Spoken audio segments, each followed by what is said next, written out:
গুরু প্রেমানন্দে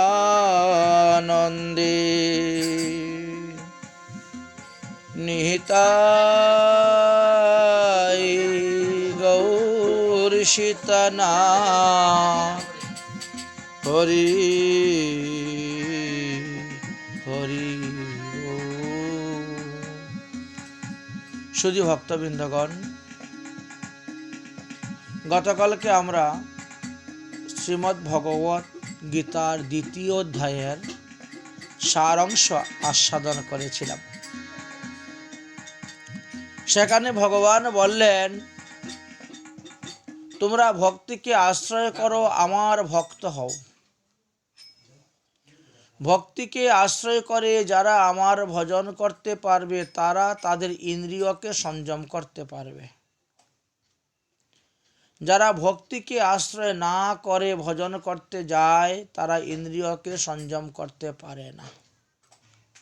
ইন্দ্রিয় যতক্ষণ পর্যন্ত সংযম না হইবে, ততক্ষণ পর্যন্ত ভজন করলেও ভগবৎ পাদপদ্ম লাভ হইবে না।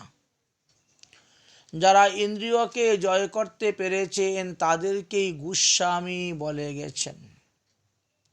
গুমানে ইন্দ্রিয়, ইন্দ্রিয়কে জয় করেছেন। যেমন রঘুনাথ দাস গোস্বামীর কথা আমরা গতকালকে বলেছিলাম। তিনি তো কায়স্থ পরিবারের, শূদ্র বর্ণ, কিন্তু ভজনের দ্বারা তিনি গোস্বামী পদবী লাভ করেছেন। নরোত্তম দাস ঠাকুর মহাশয়, তিনিও ততই বচ, কিন্তু ভজনের দ্বারা তিনি ঠাকুর মহাশয় পদবী লাভ করেছেন। রূপনারায়ণ চক্রবর্তী আদি অনেকেই তিনার নিকট থেকে দীক্ষা গ্রহণ করেছেন। যদিও ইনি শূদ্রকুলে উৎপন্ন হয়েছেন, কিন্তু পরবর্তী সময়ে দেখা গেল অনেক ব্রাহ্মণ, ভট্টাচার্য, চ্যাটার্জি, ব্যানার্জি, আচার্য, চক্রবর্তী ইনার কাছ থেকে দীক্ষা গ্রহণ করেছিলেন। কারণ যিনি কৃষ্ণ তত্ত্ববেত্তা, তিনি গুরু হন। তিনি সে ব্রাহ্মণ হোক, ক্ষত্রিয় হোক, বৈশ্য হোক, শূদ্র হোক, সেটা নয়। দেখতে হবে তিনি ভজনশীল মহাত্মা কিনা, তিনি ভজন করেন কিনা, তিনি সম্প্রদায়ের অন্তর্ভুক্ত বৈষ্ণব কিনা, তিনি সদ্গুরু কিনা, তিনার গুরু পরম্পরা আছে কিনা ইত্যাদি, তিনি ভগবানের ভক্ত কিনা।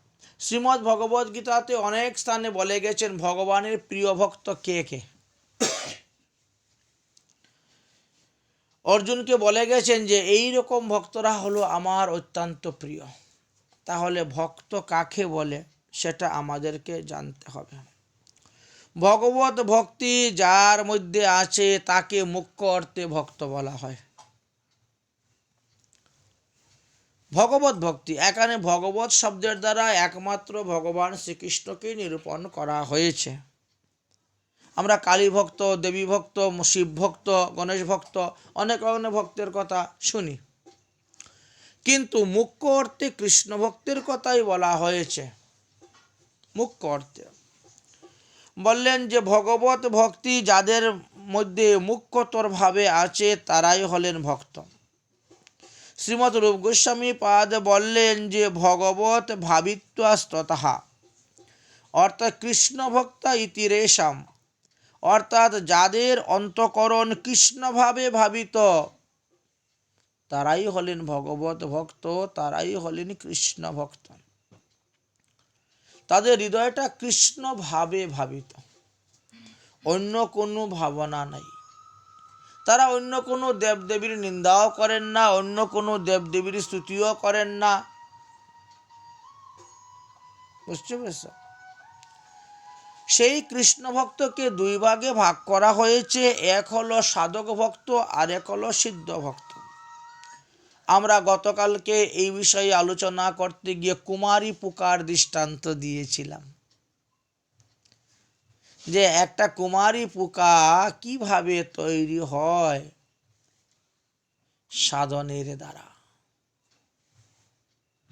আমরা যে সাধ্য বস্তু ভগবানকে পাবো, সেই সাধ্য বস্তু ভগবানকে পেতে গেলে আমাদের কি করতে হবে? সাধন করতে হবে। সাধন বিনা সাধ্য বস্তু পাওয়া যায় না। সাধনের পদ্ধতি প্রণালী বা সোপান 7টি। শ্রদ্ধা থেকে আরম্ভ করে আসক্তি পর্যন্ত এই 7টি স্তরকে সাধন ভক্তি বলা হয়েছে। আদৌ শ্রদ্ধা, প্রথমে শ্রদ্ধা উৎপন্ন হবে, তারপরে সাধুসঙ্গ, তারপরে সদ্গুরু চরণাশ্রয়, তারপরে ভজনক্রিয়া, তারপর অনর্থ নিবৃত্তি, তারপরে রুচি, তারপরে আসক্তি। এই শ্রদ্ধা থেকে আরম্ভ করে আসক্তি পর্যন্ত যে এই 7টি স্তর, এটাকে বলা হয় সাধন ভক্তি।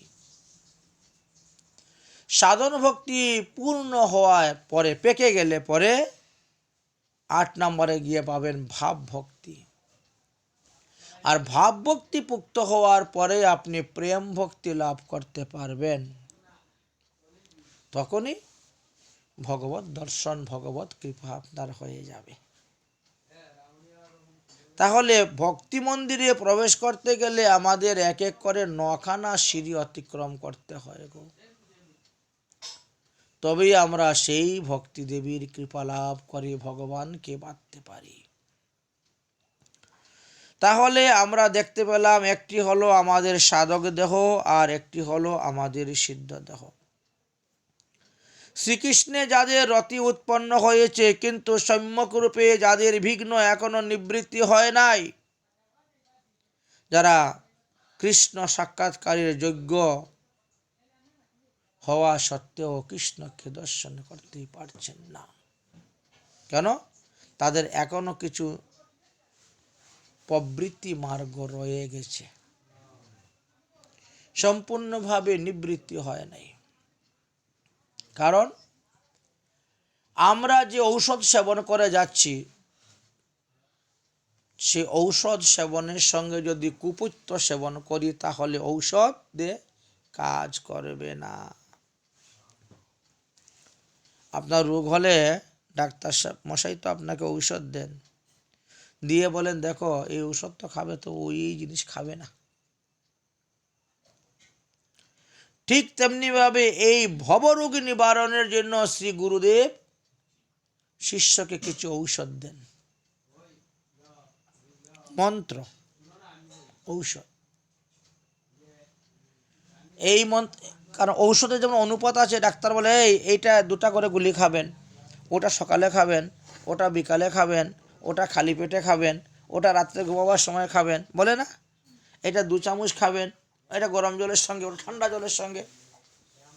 ঔষধ সেবনের কিছু পদ্ধতি আছে তো, আবার অনুপাতও আছে, কোনটা কি পরিমাণে খেতে হবে।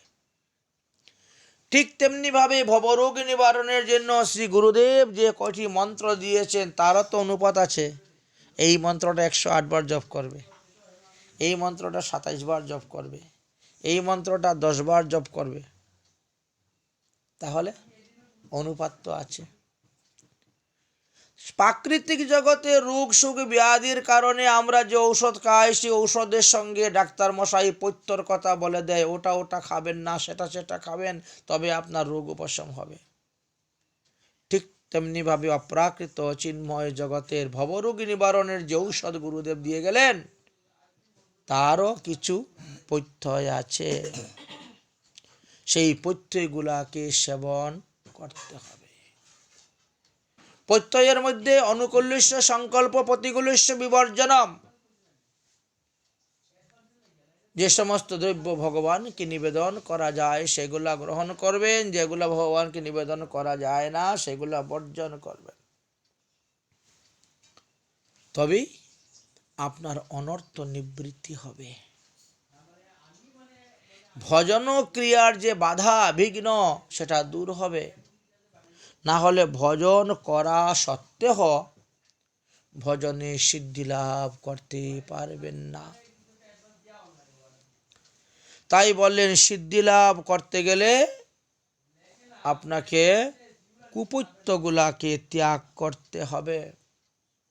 বরং 5 দিনানি, ভগবানের প্রসাদ খেয়ে ভগবানের ভজন করে, বলছে 5 দিন জীবিত থাকাও ভালো। ভগবানের প্রসাদ খাবো না, অখাদ্য কুখাদ্য খেয়ে 50 বছর জীবিত থেকে তো কোনো লাভ নেই। কি লাভ? কোনো লাভ নেই। এই জন্য বললেন মত ভক্ত ভব। গীতাতে বলছেন না, তুমি আমার ভক্ত হও, তুমি আমার ভক্তের সঙ্গ করো। কারণ ভক্তদের হৃদয়ের মধ্যেই ভগবান বাস করেন, বৈষ্ণবের হৃদয়েই ভগবান বাস করেন। গঙ্গার জলে নেমে স্নান করলে পরে তুমি শুদ্ধ হবে, পবিত্র হবে। আর বৈষ্ণব দর্শন মাত্রই শুদ্ধ হওয়া যায়, পবিত্র হওয়া যায়। এত মহিমা, এত গুণের কথা বর্ণন করে গিয়েছে। তাই বলছেন ভক্ত হওয়ার জন্য। বৃহৎ ভাগবতামৃতে অনেক অনেক ভক্তের মহিমার কথা বর্ণন করে গিয়েছেন। জ্ঞানী ভক্ত, কর্মী ভক্ত, যোগী ভক্ত হইতে প্রেমী ভক্ত শ্রেষ্ঠ। প্রেমী ভক্তকে শ্রেষ্ঠ ভক্ত বলেছেন, কারণ প্রেমী ভক্ত শুদ্ধ ভক্ত। জ্ঞান যোগ কর্মেতে নহে কৃষ্ণ বশ, কৃষ্ণ বশের হেতু চাই প্রেম ভক্তি রস। বলে তাহলে গীতাতে এত কথা বললেন কেন? জ্ঞানের কথা বললেন, কর্মের কথা বললেন, যুগের কথা বললেন। বলে বলার পরে ভগবান নিজের মুখে শেষে বলেছেন, হে অর্জুন, আমি যে তোমাকে জ্ঞান কর্ম যুগের কথা বললাম, আসলে এটা আমার মনের কথা নয়। এটা উপনিষদের কথা আমি তোমাকে শোনালাম, কিন্তু আমার মনের কথা হলো মদ্ভক্ত ভব, আমার ভক্ত হও। জ্ঞানের দ্বারা, কর্মের দ্বারা, যুগের দ্বারা অসম্পূর্ণভাবে আমাকে কেউ জানতে পারে না, পায় না। জ্ঞানী ভক্ত যারা, তারা আমাকে দেখতে পায় না, তারা আমার আলোটিকে দেখে, আমার প্রকাশকে দেখে। তাই তারা বলে নিরাকার। জ্ঞানী ভক্তরা বলে আমরা নিরাকার ব্রহ্মের উপাসনা করি, ও ধনাত্মক। যোগী ভক্তরা ধ্যান করে বলেন পরমাত্মার ধ্যান করি আমরা। অষ্টচক্র আছে দেহের মধ্যে, তার মধ্যে 6টি প্রধান, তাই এই জন্য ষটচক্র বলা হয়, কিন্তু 8টাই আছে। এক একটি কুণ্ডলী, কুলকুণ্ডলী শক্তিকে তারা জাগ্রত করে আজ্ঞাচক্রে নিয়ে এসে তারা ধ্যানের দ্বারা পরমাত্মাকে দর্শন করেন। আর প্রেমী ভক্ত তার প্রেমের দ্বারা ভগবানকে দর্শন করেন। ভগবান এক এক ভক্তের কাছে তিনি এক এক ভাবে ধরা দেন। যে ভক্ত তিনাকে যেভাবে ভজন করে, তিনি তার কাছে সেই রূপে সেইভাবে গিয়ে প্রকট হন, হয়ে তাকে কৃতার্থ করে থাকেন। তাই ভগবানের ভজনটি হল সর্বশ্রেষ্ঠ ভজন। জ্ঞানী ভক্তর মধ্যে আমাদেরকে ভরতের কথা বলছেন, শুদ্ধ ভক্তের মধ্যে অম্বরীশের কথা বর্ণন করে গিয়েছেন, প্রেমী ভক্তর মধ্যে হনুমানের কথা বর্ণন করে গেছেন, প্রেম ও পরভক্ত ভক্তের মধ্যে অর্জুন আদি পঞ্চপাণ্ডবের কথা বলে গিয়েছেন, প্রেমাতুর ভক্তের মধ্যে উদ্ধব যাদবাদির কথা বর্ণন করে গিয়েছেন। তাই বৃহৎ ভাগবতামৃতে বিশেষভাবে এইগুলার বিচার বিশ্লেষণ করে দেখালেন যে ভক্ত একের থেকে একজন শ্রেষ্ঠ। শ্রীমৎ উদ্ধব এবং ব্রজগোপিকা কথা বর্ণন করে গেছে। উদ্ধবের 6টি উপাধি ছিল। উদ্ধব ভগবানের প্রিয় সখা, প্রিয় ভক্ত ছিলেন, বৃষ্ণি বংশের মন্ত্রী ছিলেন, কিন্তু তথাপিও তিনি যতক্ষণ পর্যন্ত গোপীদের চরণ রেণু অঙ্গে ভূষিত করেন নাই, ততক্ষণ পর্যন্ত তিনি প্রেম ভক্তি লাভ করতে পারেন নাই। ঠিক তেমনিভাবে আমরা যতক্ষণ সাধু শান্ত মহাত্মাদের চরণ রেণু অঙ্গে ভূষিত না হইবে ততদিন পর্যন্ত আমাদের হৃদয়ে ভক্তির প্রবেশ হবে না। ভক্তির প্রবেশের এই একটি মাত্র রাস্তা বলে গেলেন সর্বমহাগুণ বৈষ্ণবের শরীরে। গুরু এবং বৈষ্ণব এই দুজনকেই সম্মান দিতে হয়, কারণ এই দুইজন ভগবানের ঘনীভূত রূপ। কিরকম ঘনীভূত রূপ? করুণার ঘনীভূত রূপ, কৃপার মূরতি। বৈষ্ণবের স্বভাব হয় তারিতে পামর, নিজ কার্য নাই তবু যায় পরের ঘর। এই হলো বৈষ্ণবের স্বভাব। তাই বৈষ্ণবকে ভগবানের করুণার মূর্তি বলা হয়েছে। শ্রী চৈতন্য চরিতামৃত গ্রন্থেতে লেখা আছে, পরমাত্মা যখন তোমার হৃদয়ের মধ্যে বসে তোমাকে বলতেছেন, এই জীব তুমি ওদিকে যাবে না, ওই জীব তুমি এটা খাবে না, তুমি তো তার কথা শুনতে পাচ্ছ না। আরে জীব কেন শুনতে পাচ্ছ না? বলছেন জীবাত্মার পরমাত্মার মধ্যেখানে যে একটা মায়ার পর্দা পড়ে আছে, এত মোটা পর্দা যে এপার থেকে অপারের কিছু দেখা যায় না। দেখা তো যায় না, আবার কথাটাও শোনা যায় না। মনে করো একটা কাচের ঘর, কখনো কাচের ঘরে ঢুকেছ? চতুর্দিকে কাচ, কাচের ঘরে ঢুকলে পরে দেখবে তুমি বাইরের কোনো কথা শুনতে পারবে না, আবার তোমার কথা বাইরের কেউ শুনতে পারবে না। এখনকার তো মোবাইল হয়েছে, আগে যখন মোবাইল ছিল না, টেলিফোন ছিল, তো রাস্তাঘাটে দেখতেন পিসিও লেখা আছে ফোন করার জন্য, এসটিডি কল। হ্যাঁ, তো রাস্তার মধ্যে তো গাড়ি ঘোড়া চলতেছে, খুব শব্দ হয়, কিন্তু ওই কাচের ঘরে ঢুকলে পরে এখন শব্দ নেই। তুমি শান্তি মতে সুন্দরভাবে ওর কথাও তুমি বুঝবে, তোমার কথাও সে বুঝবে। কিন্তু এই যে বাইরে এত গাড়ি চলাচল হচ্ছে, এত লোকে কথা বলছে, আর কোনো আওয়াজ আসে না, শোনা যায় না। ঠিক তেমনি ভাবে জীবাত্মা আর পরমাত্মার মধ্যে এমন একটা পর্দা, যার ফলে জীবাত্মা পরমাত্মাকে দেখতেও পায় না, তার কথা শুনতেও পায় না। ভগবান তো বড় কৃপাময়, বড় দয়াময়। তিনি চিন্তা করলেন যে এই জীব আর কতদিন এইভাবে 84 লক্ষ যোনি ভ্রমণ করবে। এবার যখন সে মনুষ্য জন্ম পেয়ে এসেছে ভগবান শ্রীকৃষ্ণের কৃপায়, তাহলে পরমাত্মাটা কে? পরমাত্মা হলেন পয়ুদুষায়ী বিষ্ণু বা ক্ষীরোদুষায়ী বিষ্ণু। তিনি আমাদের হৃদয়ের মধ্যে বেষ্টি ভগবান রূপে অবস্থান করতেছেন। ইনি হলেন শ্রীকৃষ্ণের একটা অবতার, পুরুষ অবতার। তো তিনি চিন্তা করলেন যে দেখো, এই জীবটাকে আমি আমার দাস করে আমার চরণে নিয়ে যাব, কিন্তু আমি যে তাকে বলতেছি সে তো আমার কথা বুঝতে পারছে না,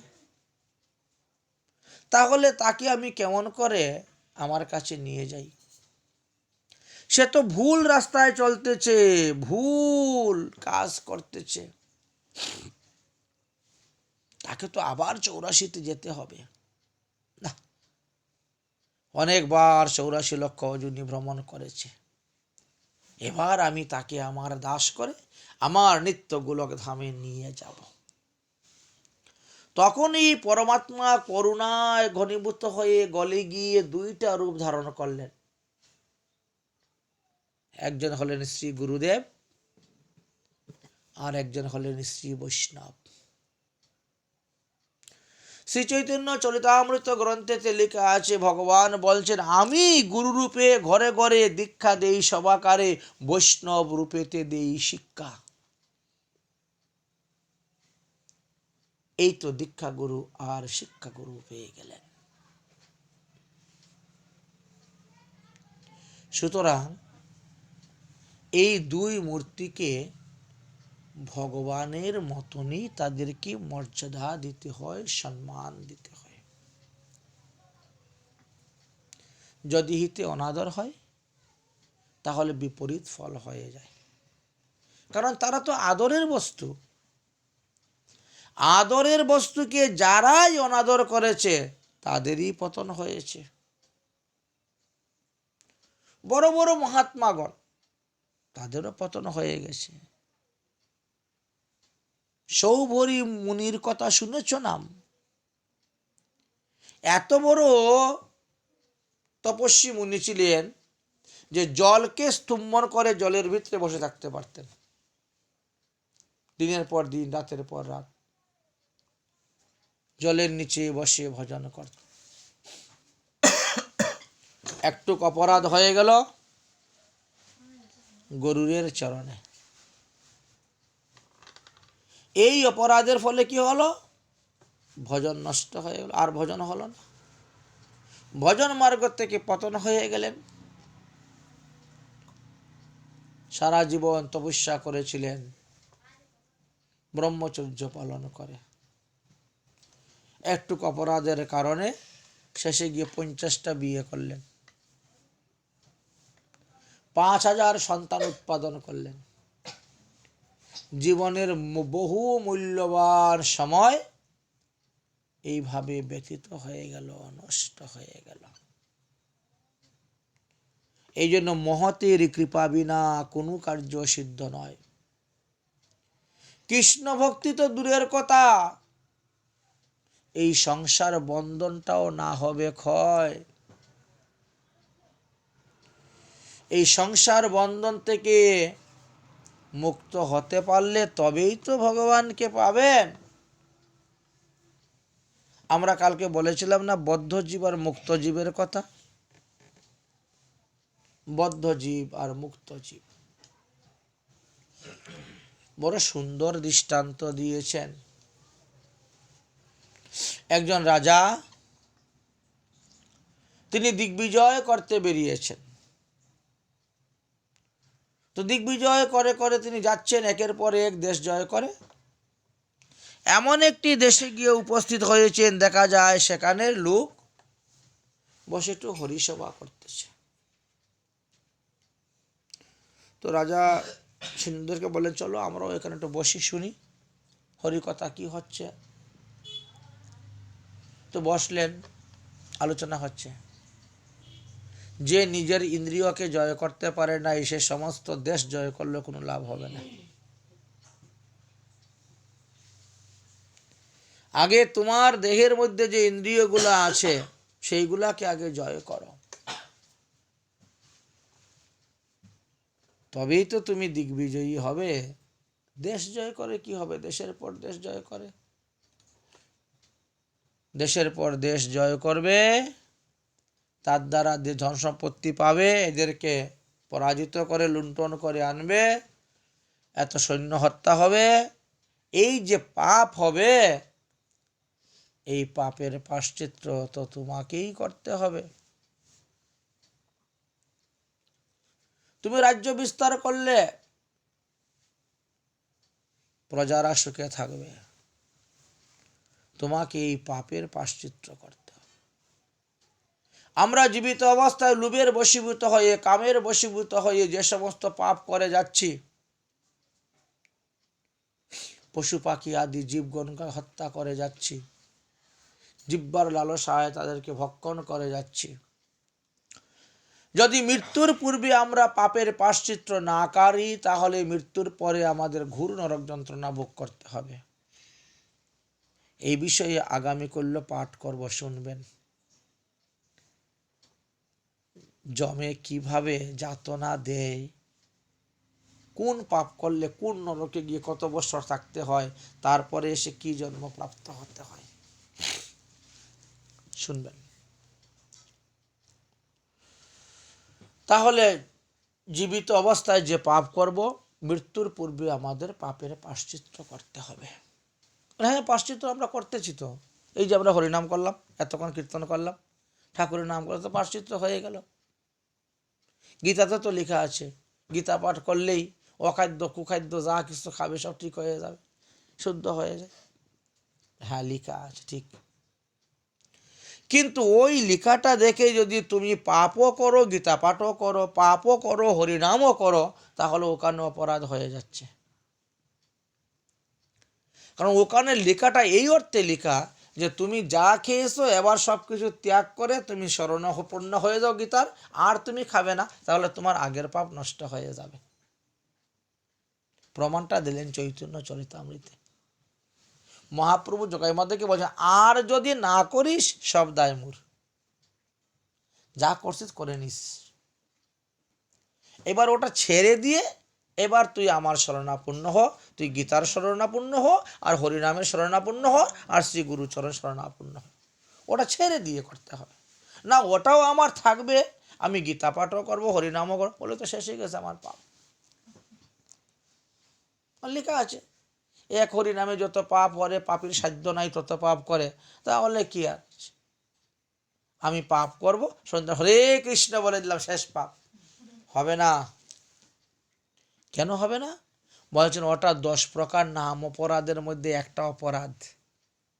হরিনাম করলে পাপ ক্ষয় হয়ে যায়, এই কথা জেনে যারা পাপ করে, হরিনাম করে, তারা নাম প্রভুর কাছে অপরাধী, তাদের সেই পাপ নষ্ট হয় না। তাহলে দেখা গেল সাধুরা আদরের বস্তু, সাধুগুরু বৈষ্ণবকে কখনো অনাদর করতে নাই। আচ্ছা, সাধু শব্দের অর্থ কি? মহাব্যক্তি, মহান, এই অর্থে ব্যবহার করা হয়ে থাকে। সাধু কাকে বলে? বলে যিনি অন্যের দোষ দেখে না, বরং দোষসমূহকে গুণ রূপে দেখেন, তাকে সাধু বলা হয়, মানে মহান ব্যক্তি। সাধুদের দেহের মধ্যে বলছেন ভগবানের যত গুণ আছে সমস্ত গুণ বসে, তা এই জন্য বলা হয় শতগুণে বৈষ্ণব, আর নবগুণে ব্রাহ্মণ। সে ব্রাহ্মণ যদি বৈষ্ণব হয় তাহলে তো শোনায় সোহাগা। ব্রাহ্মণ যদি বৈষ্ণব হতে পারে তাহলে সে শোনায় সোহাগা হয়ে গেল, অতি উত্তম। সর্বমহাগুণ বৈষ্ণব শরীরে কৃষ্ণ ভক্ত, কৃষ্ণের গুণ সকলই সঞ্চারে। তো রাজা যখন তীর্থ দেশ দিগ্বিজয় করতে করতে গিয়ে ওখানে পাটের মধ্যে বসলেন, পাটে বসার পর আর তিনি অনেক ভগবত তত্ত্বকথা শুনলেন। পাঠ শোনার পরে তিনার মনের মধ্যে একটা নির্বেদ এসে গেল যে আমার যা সম্পত্তি আছে এত আমার 2-4 পুরুষ বসে খেলেও শেষ হবে না, তারপরেও আমি আরো ধনের লোভে এই যে পাপ কাজ করে যাচ্ছি, একের পর এক রাজ্য যুদ্ধ করে জয় করে লুণ্ঠন করে যাচ্ছি, সত্যি তো এই পাপের ফল তো আমাকে ভোগ করতে হবে, দরকার নেই আর পাপ করার, যা আছে এর দ্বারাই আমার জীবন নির্বাহ হবে। চলে আসলেন আর যুদ্ধ না করে বাড়িতে এসে সিদ্ধান্ত করলেন কি, আমি একটা বিষ্ণু মন্দির স্থাপন করব।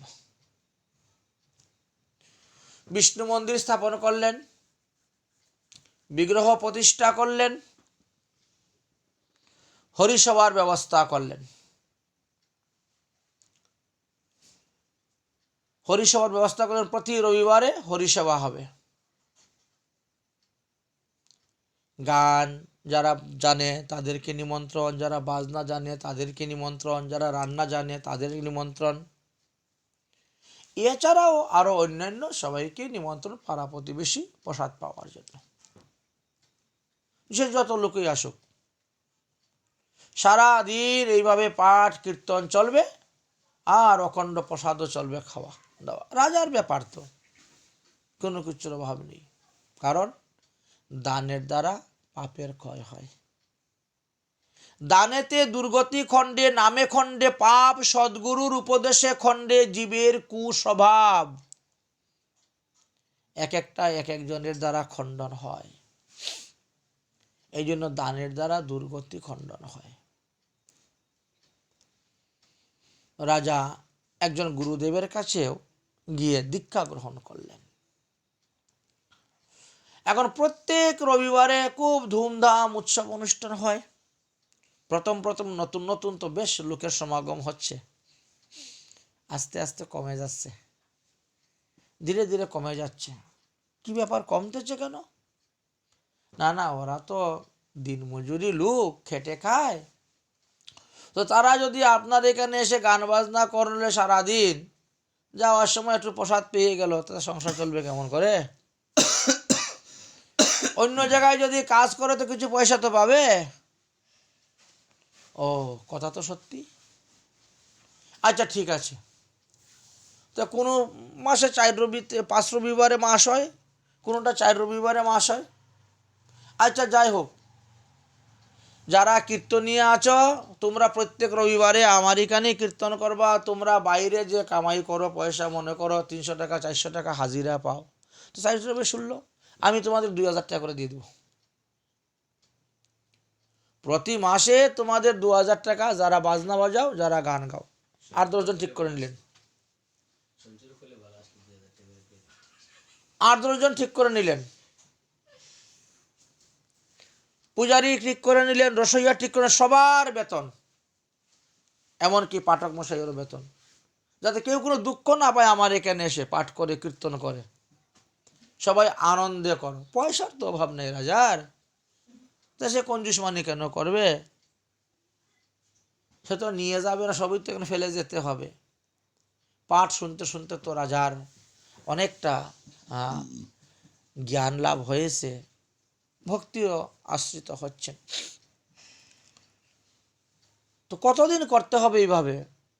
তো একজন সাধু বললেন, দেখো, যে কোনো জিনিস যদি নিয়ম করে দীর্ঘ 12 বৎসর করা যায়, তাহলে এটাতে সিদ্ধিপ্রাপ্ত হওয়া যায়। 12 বৎসর যে কোনো নিয়ম। তুমি যদি প্রতিদিন খাবারে বসে কথা না বলো, খেতে বসে মৌন থাকো, 12 বছর করো, এই কারণে তোমার একটা সিদ্ধি হয়ে যাবে, বাক্য সিদ্ধি হয়ে যাবে। তুমি যদি প্রতিদিন ভোরবেলা সূর্য উদয়ের আগে স্নান করো একই নিয়মে, 12 বছর করে দেখো, তোমার একটা সিদ্ধি লাভ হয়ে যাবে। এই যে মালা জপ করতেছো, একই নিয়মে প্রতিদিন জপ করে যাও, 12 বছর তুমি নাম সিদ্ধ হয়ে যাবে, মন্ত্র সিদ্ধ হয়ে যাবে, মালা সিদ্ধ হয়ে যাবে। তোরা যা বলে ঠিক আছে, তাই হবে।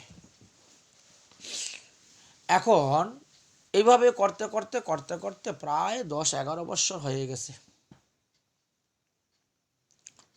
এখন রাজা তো আগের মতন সেই অসৎ কাজ ছেড়ে দিয়েছেন, এখন তো সৎ পথে এসে সৎ কাজ করতেছেন, যার ফলে দেখা যায় ধীরে ধীরে ধীরে ধীরে তিনার কুশাগার খালি হয়ে যাচ্ছে। প্রজারা সুযোগ পেয়ে গেছে, রাজা সাধু হয়ে গেছে, তো মহারাজ এবার তো ধান চাউল ভালো হয় নাই, এত টাকা খাজনা তো দিতে পারবো না, চাই নেন, এই টাকা নেন। এই খরাতে নষ্ট হয়ে গেছে, বন্যাতে নষ্ট হয়ে গেছে, তো রাজগদ্দি রাজকুশাগারটা চলবে কেমন করে? খাজনার দ্বারাই তো চলে, কর ট্যাক্সের দ্বারা। আর এতগুলো লোকের বেতন তো দিতে হয়। তো রাজা চিন্তা করে দেখছেন যে আমার এইখানে আছে, এই পাঠ কীর্তনের অনুষ্ঠানের একটা এক্সট্রা খরচ হয়ে যাচ্ছে, আমার মাসেতে 50,000 টাকা চলে যাচ্ছে। এতগুলো লোক, 2,000 টাকা করে এক একজনের বেতন, কিছু রসইয়া আছে, কিছু পূজারি আছে, কিছু বাসন মাজা, কিছু কীর্তন করা, কিছু বাজনা বাজানোর, সব মিলে 20-25 জন লোক। এই যে লোকজন আসতেছে, বসাও, খাওয়াও, পরিবেশন করো, জায়গা পরিষ্কার করো, তো 25 জন লোক হলে 50,000 টাকা মাসে যাচ্ছে আমার। 10 বছর ধরে 50,000 টাকা করে মাসে দিয়ে যায়, তার কত টাকা যাচ্ছে, কিন্তু আয় তো হচ্ছে না। এখন রাজার এই টাকাটাকে সংগ্রহ করার জন্য তার এখন মাথার মধ্যে একটা চিন্তা ঢুকলো, এই টাকাটা কোথার থেকে সংগ্রহ করি, কি করি। এখন বেশি টাকা রোজগার করতে গেলে তো অন্যায় অধর্মর দিকে পা বাড়াতে হচ্ছে। রাজার মন বড় চঞ্চল হয়ে গেল। একদিন পাঠ কীর্তন সমাপ্ত হওয়ার পরে বলছেন, দেখেন আজকে পাঠের পরে প্রসাদ পেয়ে কেউ যাবেন না, সবাই বসবেন, আপনাদের সঙ্গে আমার একটা জরুরি মিটিং আছে আজকে। কারা কারা? না না, যারা কীর্তনী, যারা রসইয়া, পূজারী, পাঠক মশাই এবং গুরুদেব, আপনারা সবাই বসবেন। গণ্যমান্য যারা আছেন, অন্যরা যারা গ্রামবাসীরা প্রসাদ আসে প্রসাদ খায় যায়, ওরা কোনো ধরাবান্ধা নেই। তো ওরা 25-30 জন মিলে একসঙ্গে বসেছেন খাওয়া দাওয়ার পরে। হ্যাঁ বলুন। আচ্ছা, এই যে আমি দীর্ঘ 11 বছর ধরে পাঠ শুনে যাচ্ছি, হরিকথা শোনার পরে তো ইন্দ্রিয় শীতল হবে, শৈথিল্য আসবে, দেহের থেকে কাম ক্রোধ লোভ মোহটা নষ্ট হবে, ক্ষয় হবে, কমবে। কিন্তু আমার তো দেখি আর দিন দিন বৃদ্ধি হচ্ছে।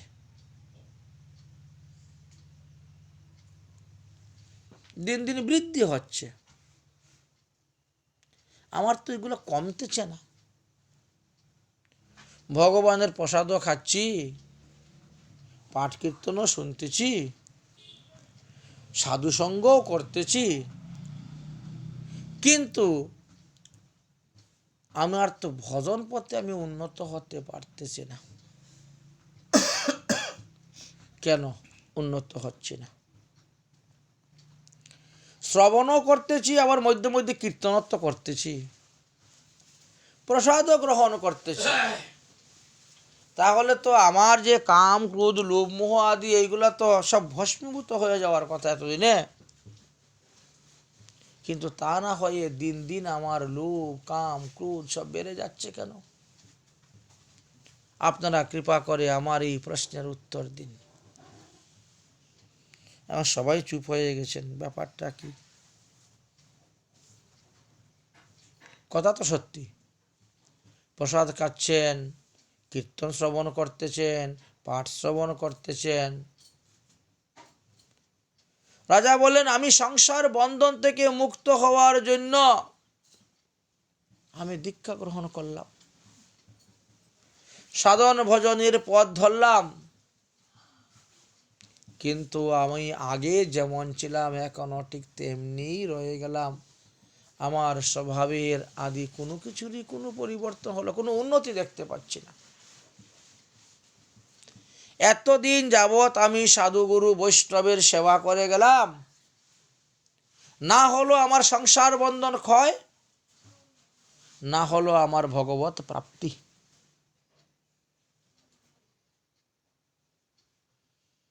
আপনারা কৃপা করে বলুন, ভগবান কোথায় থাকেন? ভগবানকে কিভাবে পাওয়া যায়?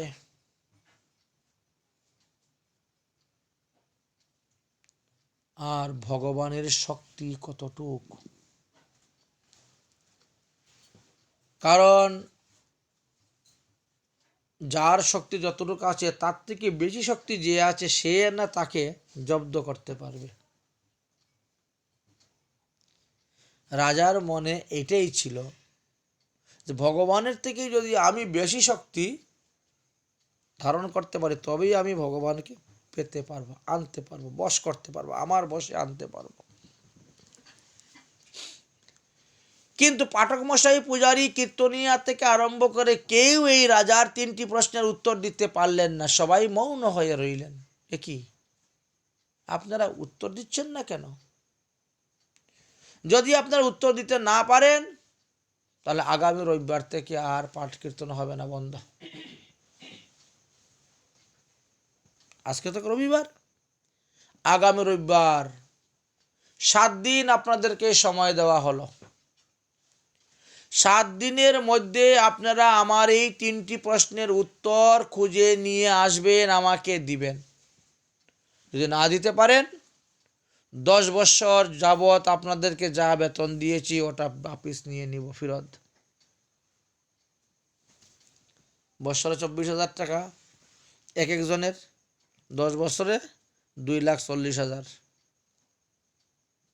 এক একজনে 2,40,000 টাকা করে আমাকে দিবেন। যদি না দিতে পারেন আমার রাজ্য থেকে আপনাদেরকে সপরিবারে বের করে দিব, আপনাদের জায়গা সম্পত্তি ধন বাড়ি ঘর যা আছে সব আমি চিজ করে নিব।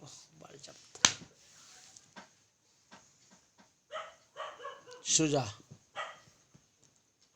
এবার তো তারা বড় চিন্তার মধ্যে পড়ে গেছেন, সর্বনাশ, এ কোন বিপদের মধ্যে পড়লাম। এটা কি সাধারণ বিপদ? একটা মস্ত বড় বিপদ, যেমন আকাশ ভেঙে মাথায় পড়েছে এদের। এই যে ছেলে মেয়ে সন্তান আদি এদেরকে নিয়ে এই রাজ্য ছেড়ে কোন রাজ্যে কি উপস্থিত হবো? কে বা বসত বাড়ি থাকতে জায়গা দিবে?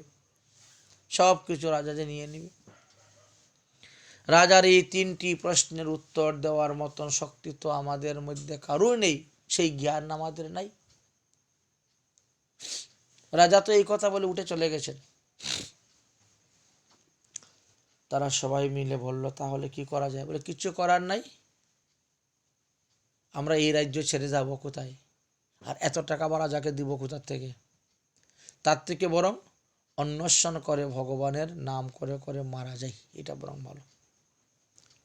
বিষ খেয়ে ফাঁস লাগিয়ে আত্মহত্যা করে তো লাভ নেই, বরং এই 7 দিন ভগবানের ভজন করে অন্বেষণ ব্রত করে মারা যাব। মানে অন্বেষণ মানে অন্ন জল পর্যন্ত গ্রহণ করব না।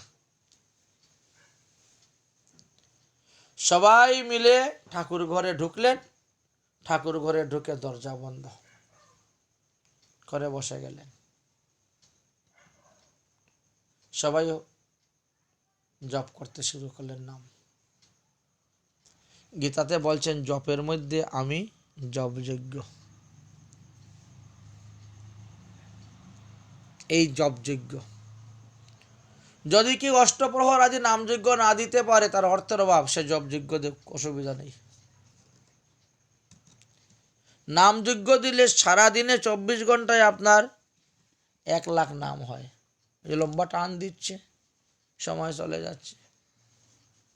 তোমরা দেখো তো এরকম লম্বা টান না নে। হরে এ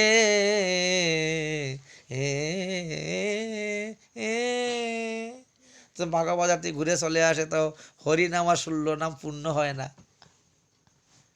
আর কি করা যাবে? রাগ রাগিনীর রাগ আলাপ হচ্ছে, চলছে, তো দেখা যায় 1 লক্ষ হরিনাম। অথচ আপনি জপ করতে বসেন, আপনার 4 ঘন্টাতে আপনার 1 লাখ হরিনাম করতে পারবেন।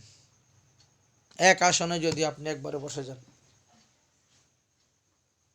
অন্য কোনো চিন্তা না করে, বিষয়ের চিন্তা, 4 ঘন্টাতে 1 লক্ষ হরিনাম হয়ে যায়।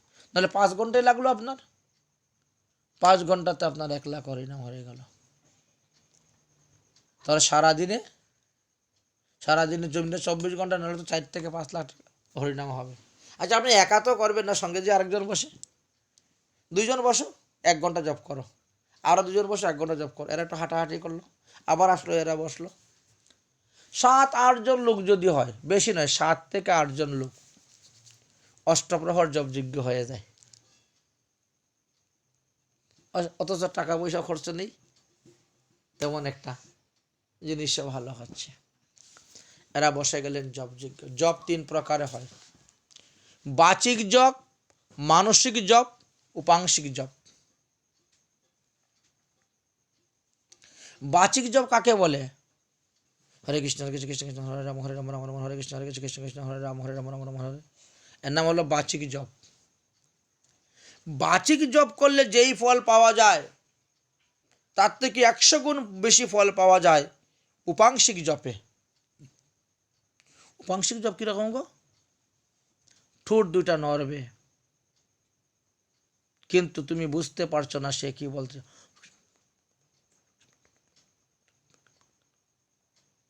আমি বলছি না, আমি তো বলে যাচ্ছি, তুমিও দেখতেছো আমার ঠোঁট 2টা নড়তেছে, জানি কি বলতেছে, কিন্তু শুনতে পাচ্ছ না, বুঝতে পারছো না। একে বলা হয় উপাংশিক জপ। আর মানসিক জপ, ভগবানের এদিকে রূপ গুণ লীলা চিন্তান করবেন, আবার এদিকে জপ করবেন। নাম জপ করে যাচ্ছেন, আবার লীলা স্মরণ করে যাচ্ছেন মানসিক মনে মনে। ওটা উপাংশিক থেকে আরো 100 গুণ বেশি ফল পাওয়া যায়। তাই তারা নিরুপায় হয়ে উপাংশিক জপ শুরু করেছেন, মানে সবাই চক্ষু বন্ধ করে ভগবানের চিন্তন করে করে তারা জপ করে যাচ্ছেন। জানে যে তারা অপরাধী, হ্যাঁ আমরা অপরাধী, আমরা তোমার নাম করে টাকা পয়সা এনে আমরা অন্যায়ভাবে খরচ করেছি সংসারের ছেলে মেয়ের প্রতি, স্ত্রী পুত্রের প্রতি। আমরা পাপী, আমরা মহাপাপী, আমরা হরিনাম করে এনে টাকা এনে সৎপথে ব্যয় করি নাই, এই জন্য আজ আমাদের উপরে এত বড় বিপদ পড়েছে। আমরা তোমার চরণে শরণাপন্ন হইলাম, আমরা তো তোমার দাস, তুমি আমাদেরকে ক্ষমা করো প্রভু, এই বিপদ থেকে তুমি আমাদেরকে উদ্ধার করো, রক্ষা করো, না হলে এই অন্নশন ব্রত করে প্রাণ ত্যাগ করো। দেখতে দেখতে দেখতে দেখতে 3 দিন গত হয়ে গেছে, 3 রাত গত হয়ে গেছে। এখন আর কেউ উঠে দাঁড়াবার মতন ক্ষমতা নেই। উঠিলে মাথা ঘুরায় এমন অবস্থা। 3 দিন হয়ে গেছে, অন্ন জল ত্যাগ, মৃত্যুর অপেক্ষায় আছেন, এইভাবে মারা যাব, তথাপিও রাজ্য ছেড়ে কোথায় যাব। ভগবান এত দয়াময়, এত করুণাময়, এত কৃপাময়, তিনি আর স্থির থাকতে পারলেন না। যখন কোনো ব্যক্তি শুদ্ধ ও সাত্ত্বিকভাবে ভগবানকে ডাকে, সেই ডাক ভগবানের কাছে গিয়ে পৌঁছিয়ে যায়। কপটতা করে ডাকলে হবে না, কপটতা করে ডাকলে হবে না, অভিনয় করে চোখের জল ফেললেও হবে না। সত্যিকারের ভগবান একটা রাখাল বালকের রূপ ধারণ করে হাতের মধ্যে একটা লাঠি নিয়ে তিনি এসে উপস্থিত হয়েছেন, যেখানে সব ভক্তরা বসে ভজন করতেছেন। দরজা খটখটাচ্ছেন, বাড়িতে কেউ আছেন নাকি? জয় রাধে, একটা দরজাটা খুলুন, আমি বড় পিপাসাযুক্ত, আমাকে একটু জল পান করান, আমার একটা গাভীর বাছুর হারিয়ে গেছে, খুঁজে পাচ্ছি না, খুঁজতে খুঁজতে আমি বড় পরিশ্রান্ত ক্লান্ত। 1 বার 2 বার 3 বার 4 বার যখন ডাকছেন, তখন পূজারী বাবা সাড়া দিচ্ছেন। বাবা রে, আমরা জল দেওয়ার মতন ক্ষমতা নেই, আমাদের ঘরে কোনো জল নেই, বাইরে কুয়া আছে, বালতি আছে, কুয়ার পারে তুলে নিয়ে খেয়ে নাও। ভগবান বলছেন, আমি ছোট্ট বালক, আমি কুয়ার থেকে জল তুলতে গিয়ে কুয়ার মধ্যে পড়ে যাই, কে আমাকে তুলবে, রক্ষা করবে? এখানে তো কেউ নেই আমাকে রক্ষা করার মতন, দেও না, আমাকে একটু জল দেও। 3 বার 4 বার 5 বার ডাকার পরে একজনের দয়া হলো, উনি দরজা খুলেছেন। দরজা খুলে ভগবান উকি মেরে দেখেন, কি আপনারা সবাই বসে বসে কার ভোজন করতেছেন, কিসের ভোজন করতেছেন, সবাই কাঁদছো কেন? ওমায়, তোমাদের গলা, ঠাকুরের গলার মালা দেখি শুকিয়ে আছে, ঠাকুর পূজা যে করছে আর মালা তো সরায় নাই, নিয়ম তো প্রতিদিনের মালার প্রতিদিন সরাবে, আবার প্রতিদিন মালা দিবে, তাদের সেই দুঃখ বিরহে। তোমরা কি ঠাকুর পূজা টুজা দিচ্ছ না নাকি? ঠিক কর মা, তোমরা কাঁদছো কেন, কি হয়েছে তোমাদের? আরে আমাকে একটু বলো, দেখবো আমি তোমাদের দুঃখটা দূর করতে পারি কি না। ভগবান তো সব জানেন, তথাপিও ভক্তের মুখ থেকে শুনতে চান, শুনতে চান। তখন বলছেন, বাবা রে, কি আর বলবো আমাদের দুঃখের কথা, আমাদের এই ঘটনা হয়েছে।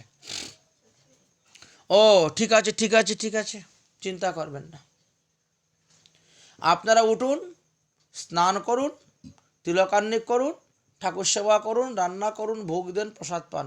এই 3টি প্রশ্নের উত্তর আমি দিব।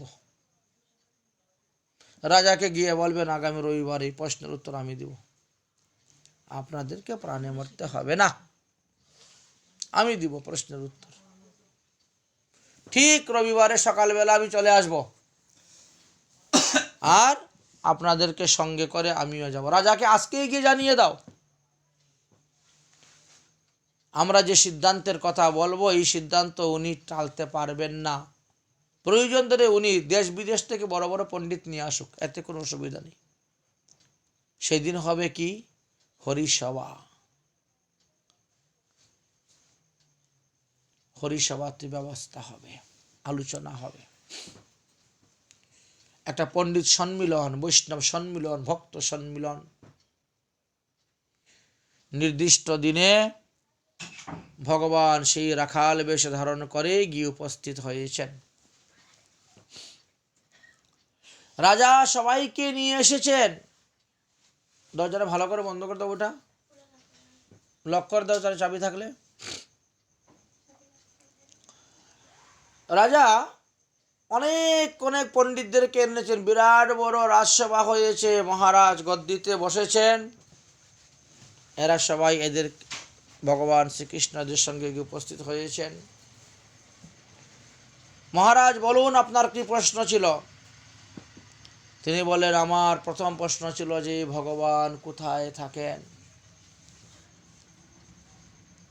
ও আচ্ছা আচ্ছা, ঠিক আছে ঠিক আছে, আমি আপনার এই প্রশ্নের উত্তর দিব, কিন্তু মহারাজ আমি বড় পিপাসাযুক্ত, ক্ষুধার্ত, ছোট মানুষ তো, অনেক দূর থেকে আমি সকাল থেকে হেঁটে এসেছি।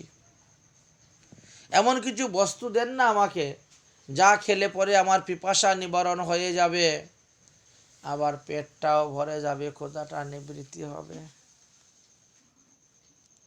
রাজা বলছেন তুমিই বলো কি খেলে তোমার পিপাসা নিবারণ হবে, ক্ষুধা নিবৃত্তি হবে। বলে যদি একটু গরম দুধ পেতাম, ঈষৎ উষ্ণ দুধ পেতাম তাহলে খুব ভালো হতো। ঠিক আছে ঠিক আছে, এই কে আছো দুধ নিয়ে আসো। 5 লিটার দুধ নিয়ে চলে আসে, নাও খাও। এখন 5 লিটার দুধ তোর এইটুকু বাচ্চা খেতে পারবে না। রাজার তো এসে গেছে, এখন বলছেন নাও খাও। এখন খাবে কেমন করে?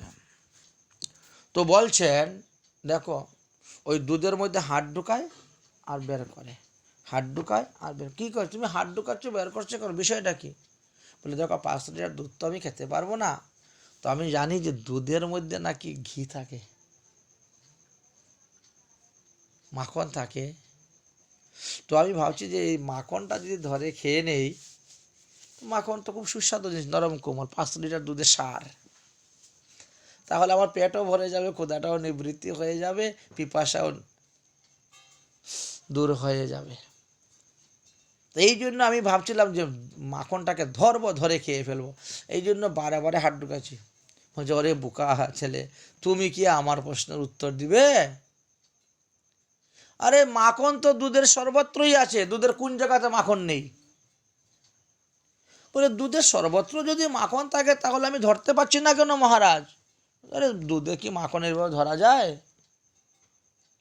মাখনকে ধরার একটা প্রক্রিয়া আছে, পদ্ধতি আছে, সেই পদ্ধতি অনুসারে ব্যবহার করলে তো তুমি মাখনটাকে ধরতে পারবে।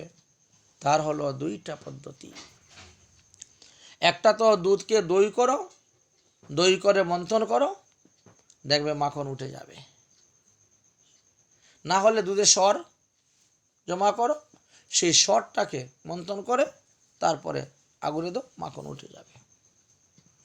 মাখন এইভাবেই পাওয়া যায়। বলে মহারাজ তাহলে তো আপনার 2টা প্রশ্নের উত্তর তো এর মধ্যেই হয়ে গেল। কেমন করে? এই যে আপনি বললেন ভগবান কোথায় থাকে, ভগবান কিভাবে পাওয়া যায়। তো দুধের সর্বত্র যদি মাখন থাকে তাহলে ভগবানও সর্বত্রই আছেন, কোথায় নেই ভগবান? সব জায়গায় ভগবান আছেন। দুধ থেকে মাখন পেতে গেলে যেমন সাধন করতে হয়, ভগবানকে পেতে গেলেও সেই রকম সাধন করতে হয়। তো সাধন তো আমি করতেছি। আপনি কী সাধন করতে চান? বলে আমি গুরুচরণ আশ্রয় করেছি, আমি প্রসাদ গ্রহণ করি, আমি পাঠ কীর্তন শ্রবণ করি। বাহ, তাহলে কেন আমার ভগবান পাদপদ্ম লাভ হচ্ছে না, কেন আমার সংসার বন্ধন নাশ হচ্ছে না? রাজা প্রশ্ন করে, ঠিক আছে, আপনি কাকে গুরুদেব করেছেন গ্রহণ? বলে, উনি এই তো আমার গুরুদেব বসে আছেন। আসুন গুরুদেব, আসুন আসুন। মহারাজ, আপনার এক একটা প্রশ্নের উত্তর আমি দিয়ে যাব। আপনি যে বলছেন গুরুচরণ আশ্রয় করেছেন, প্রসাদ গ্রহণ করতেছেন, পাঠ কীর্তন শ্রবণ করতেছেন, তথাপিও আপনার সংসার বন্ধন নাশ হচ্ছে না, আপনার কাম ক্রোধ লোভ আদি কমতেছে না, দিন দিন বৃদ্ধি হচ্ছে, কেন আপনি ভগবান পদপদ্ম লাভ করতে পারছেন না? তার কারণ কি আমি বলতেছি। আপনি গুরুদেবকে ধরেছেন কেন? সংসার বন্ধন থেকে মুক্ত হওয়ার জন্য। হ্যাঁ, আসুন, আপনি আমার কাছে আসুন মহারাজ। মহারাজকে এনে দুইটা হাত পিছন দিকে বেঁধে দিয়েছেন। কেন? আপনি এইভাবে সংসারের মধ্যে আবদ্ধ আছেন। বাড়ি গাড়ি নারী বিষয় সম্পত্তি, জায়গা জমি, টাকা পয়সা, ধন সম্পত্তি নিয়ে এইভাবে আপনি বিষয়ের মধ্যে আসক্ত আছেন। এই দুই হাত পিছিয়ে নিয়ে বেঁধে বলে এইরকম আছেন। আমার আপনার গুরুদেব ঠিক এইভাবেই আছেন। ওনারা তো চাকরি বাকরি, ব্যবসা বাণিজ্য, জায়গা জমি, গরু ছাগল সবই আছে। গুরুদেবকে নিয়েও দুই হাত এইভাবে পিছনে বেঁধে দিয়েছেন। বেঁধে দিয়ে একটা চাক্ষু দিয়েছেন, গুরুদেব আপনার শিষ্যের বন্ধনটা কেটে দেন তো। পারবো না, হাত তো পিছন দিকে বাঁধা। মহারাজ, আপনি এই স্থানে ভুল করেছেন। যে বেচারা নিজে বন্ধনের মধ্যে আছে, সে আরেকজনের বন্ধন কাটবে কেমন করে? আপনি সংসার বন্ধন থেকে মুক্ত হওয়ার জন্য আপনি গুরুকরণ করলেন, কিন্তু ভুল জায়গায় করে ফেলেছে। তা আপনি কেমন করে মুক্ত হবেন? উনি তো আপনার বন্ধন কাটতে পারতেছে না। আপনি কোনো মুক্ত ব্যক্তিকে ধরুন, দেখে সে আপনার বন্ধন কেটে দিয়ে দিবে। আচ্ছা ঠিক আছে, তা আমি যে এতদিন ধরে প্রসাদ খাচ্ছি, প্রসাদ খাচ্ছেন, প্রসাদ কে রান্না করতেছে? অমুকে রান্না করতেছে। সে কিভাবে রান্না করতেছে? সে তো বাড়িতে মৎস্য মাংসাদি ভোজন করে আসতেছে, আর তোমার জন্য রান্না করতেছে, ভোগ দিতেছে। সে নিজেই তো অপবিত্র, অসুচ অবস্থা। অপবিত্র অসুচ অবস্থায় যদি কেউ রান্না করে, সেটা তো ভগবানের সেবায় লাগে না। ভগবানের সেবায় লাগলে পরে তো প্রসাদ হবে, তবে তো তার ক্রিয়া হবে। আপনি এই স্থানেও আপনি ভুল করেছেন। আপনি যাদেরকে ভগবত সেবায় লাগিয়েছেন, তারাও তো বৈষ্ণব হওয়া চাই, তবেই তো আপনার ক্রিয়া হবে। আচ্ছা, তাহলে এতদিন তো পাঠ শুনেছি। বলে, পাঠ শুনেছেন? কার মুখে পাঠ? বলে, এই তো আমাদের পাঠক বসে আছেন। বলে, পাঠক মশাই তো বসে আছেন। অবৈষ্ণবস্য মুখাদ গৃহ্ণং প্লুতং হরি কথামৃতম শ্রবণম নৈব কর্তব্য সর্প উচিষ্ট যথাপয়। শাস্ত্রে বলছেন, যিনি অবৈষ্ণব, তিনার মুখ থেকে হরিকথা শ্রবণ করলে লাভ হয় না। তো আপনি তো এইভাবেই শুনে যাচ্ছেন, তাহলে আপনার কেমন করে লাভ হইবে? আপনার তিনটি স্থানেই আপনি ভুল প্রয়োগ করতেছেন, যার ফলে আপনাকে কৃপা হচ্ছে না। ভগবানকে পেতে গেলে তোমার শক্তির প্রয়োজন নেই, কারণ ভক্তি দেবী ভগবানকে চুম্বকের মতন আকর্ষণ করে তোমার সামনে এনে দাঁড়া করিয়ে দিবেন। ভক্তির শক্তি হলো আসল। কলৌ তো কেবলা ভক্তি ব্রহ্ম সাজুর্যকারিণী। ভক্তিকে আশ্রয় করো। যার দেখে যত বেশি ভক্তি বর্ধিত হবে, সে তত বেশি তাড়াতাড়ি ভগবানকে আকর্ষণ করে নেবে। ভক্তি তোমাকে তোমার সামনে আকর্ষণ করে ভগবানকে এনে বসিয়ে দিবেন। আপনি বলছেন ভগবানের শক্তি কতটুকু? আচ্ছা মহারাজ, আপনাকে একটা কথা বলি। আপনি তো রাজা, আপনি বেশ জ্ঞানী গুণী মানুষ, তবে হরিসভায় তো আপনি যান, সেখানে নিয়ম কি? যিনি বক্তা তিনি একটু উপরে বসবেন, আর যে শ্রোতা সে নিচে বসবে। কিন্তু আপনার এই সভাতে উল্টা, আপনি শ্রোতা, আপনি উপরে বসে আছেন গদ্দিতে, আর আমি বক্তা, আমি নিচে দাঁড়িয়ে দাঁড়িয়ে এতক্ষণ ধরে আপনার প্রশ্নের উত্তর দিচ্ছি। উল্টা হলো। রাজা লজ্জা পেয়ে দৌড় মেরে নিচে চলে এসেছেন, আর ভগবান দৌড় মেরে গিয়ে সিংহাসনে বসে গেছেন। বলেন, দেখলি রাজা, এতটুকুই ভগবানের শক্তি। আজকে যে রাজা, কালকে তাকে ভিখারি